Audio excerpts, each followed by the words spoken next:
This episode of Chains is sponsored exclusively by Charlie Foxtrot Brewing. Ask about beers from this veteran-owned brewery and tap rooms across Southwest Florida and Western North Carolina. Thank you for supporting our veterans.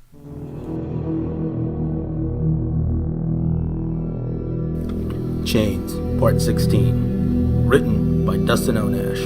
Narrated by Philip Morgan. There was no way H would go missing. There had to be something more. Something they weren't seeing. He'd spent the past 4 years on patrol here, and the previous 20 tearing around, avoiding that exact same patrol. I couldn't escape the feeling that he was trapped somewhere. There was just no way he'd be lost now. In these woods, he knew him. I was at the station when I heard the call they found his cruiser crashed down the embankment. No one could tell me anything about it yet, and I had to do my whole shift before finding out he wasn't even at the site of the incident, and there was no trace of him. Having known H essentially since birth, I couldn't accept that it just vanished, which oddly seemed to be the general consensus after the initial search. It was ridiculous. No one just vanishes. There's no such thing as a ghost story in real life. The official investigation basically turned up a ream and a half of paperwork and false rumors about H's personal life. After they winched the cruiser back up the embankment, I resolved to go down there myself. And next Monday afternoon, grab my survival pack. The one that H himself had helped me make, in a hammock tent. My plan was to check every inch of the site, no matter how long it would take. I drove up the east side of Cedar Cliff, the same route H would have taken, and onto a small gravel fire road. I spotted the divots from the industrial winch used to pull his cruiser out, and stopped there to look over the side.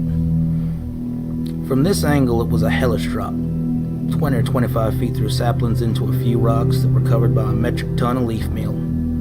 Survivable to say the least, and if it wasn't, they would have found him there. I turned around from that point, half hoping to find some obvious clue or cliche handwritten note from a kidnapper delicately hung in a tree. But there was nothing except a cool breeze, and my car perched on the edge of the gravelly cutback. It would have been chilly if not for the bright sun overhead. By every other account, it was a nice day. Get the rope out of my bag and tied it off to a sturdy-looking stump. Been a few years since I properly rappelled, and body rappelling was probably the worst method of re-entry into the sport. I could hear H's words in my memory. It's just like riding a bike, which is what it'd say when something was overly complicated or dangerous. I got a tiny case of the shakes as I lowered myself over the edge of the embankment. The rope felt small in my gloved hands. I lost my grip for a split second, and quickly went from my textbook stance on the side of a steep embankment into an awkward ass-over-tea kettle situation. I immediately tightened my grip to stop the fall. The rope cut into my shirt and burned my shoulder and back. I panicked for a brief moment before realizing I could just walk my lower half back under me. It had been too long, and it was absolutely nothing like riding a bike. I slowly finished my descent. The rope burn stung mostly of embarrassment. So did my arms. I touched down about 10 feet closer to the wall on the embankment than where H's cruiser had come to a rest. I could see the bare bark tree that propped it up vertically and prevented it from tumbling further down the hill. To my surprise, there was something hollow underneath the leaves. I kicked them away and found several blue-painted metal drums with large stamped letters that read, H. Ra. They looked like they'd been there for a while. Years, maybe. I'd expected to find something that the investigators had overlooked. It was my main goal in coming here. What I didn't expect to find were about 24 weird blue barrels in the middle of nowhere that weren't in the report of the crash site. Sat down for a minute, partly to rest after the climb down, and partly to curse the complacency that I knew was rampant in our district. I stepped down from the barrels after a minute or so and was startled by a possum that was just under the leaves. It hissed at me, and despite my efforts to shoo it away, it just stood its ground in a small gap in the barrels. Now, I had always hated possums. They're ugly, mean, scavenging creatures with a boldness to match. This particular specimen put all other possums to shame. It was uglier, meaner, bigger than any I'd seen before. It also seemed to be covered in tumors. There were so many that it looked like it was weighed down, like a sheep that had missed its yearly trim. It turned and took a few slow sideways steps toward me. I jumped back on the barrels. I knew there was a slim chance of rabies, or any aggression really. But with how many diseases they carried, I didn't want to take the chance. Plus it was ugly. Like, super ugly. I walked down the row of barrels, avoiding the beast. As I did, one of them toppled over, and out from it poured a viscous, dark green liquid. Visions of mutant possums flooded my brain for a moment, before the seriousness of the situation set in. I could recognize the smell. It was some kind of industrial cleaner. The air and grass was thick with it. I knew the stuff was bad for you, if not completely toxic. Now there was 20 gallons of the stuff running down a hill in what was basically my backyard. I felt terrible.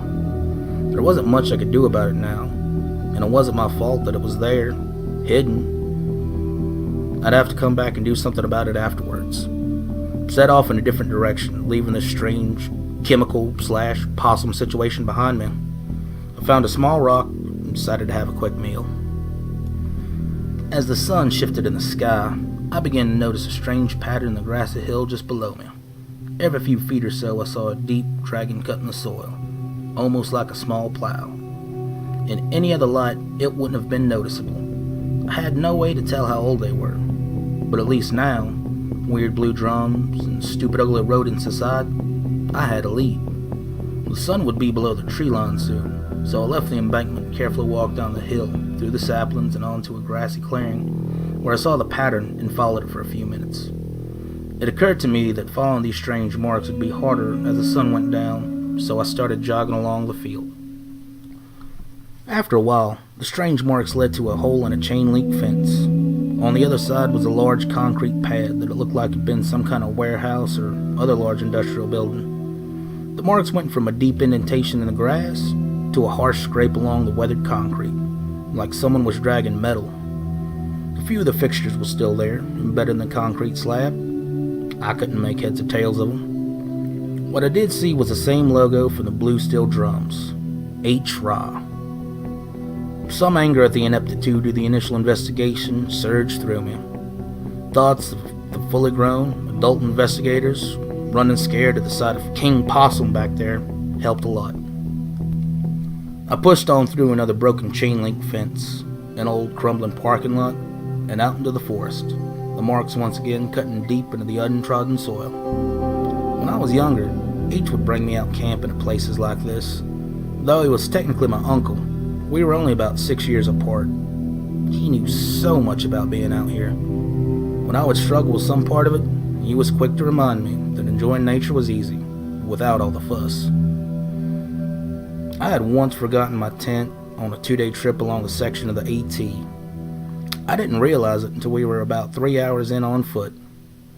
I thought he'd be angry, but the second I told him, he laughed, plopped down a small pack, tied his tent in a tree and said, "There's no way I'm letting the likes of you camp harder than me." I was dumbfounded as he took off past me, yelling back, "Oh man, you got the right idea. So much lighter."